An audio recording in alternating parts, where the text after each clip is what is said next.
Huge news this afternoon here in Columbia, South Carolina, after five-star recruit Nicholas Harbor has committed to the Gamecocks. How have you formed that relationship with Coach Beamer specifically and his family, and what has that meant to you now that he's the head coach at your alma mater? How has your experience in high school and just playing before college translated to playing with arguably the best teams in the NCAA and within the SEC?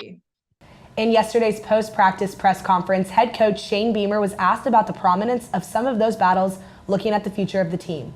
Here's what Coach Beamer had to say. I mean, you look at games like Florida, and then you look at games like Tennessee. I mean, that's such a drastic change within 1 week.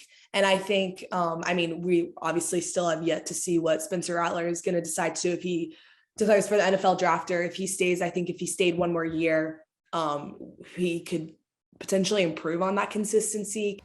South Carolina women's basketball stays on top this week after a hard-fought victory over UConn this past Sunday. Especially talking about Pat Summitt and just her legacy. Can you kind of speak more to her and just how she built up that program and then you being able to play? Gamecock women's basketball is heading to the Final Four yet again, the fifth time since 2015, and all under head coach Dawn Staley. I feel like you've also really connected with the students here at the university. So can you kind of speak to that and your relationship with that and just your favorite part of covering South Carolina athletics?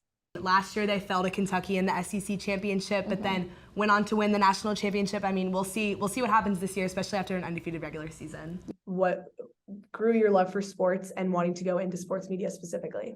Gamecock women's basketball celebrates 5 of their former players as they were selected in the 2023 WNBA draft on Monday.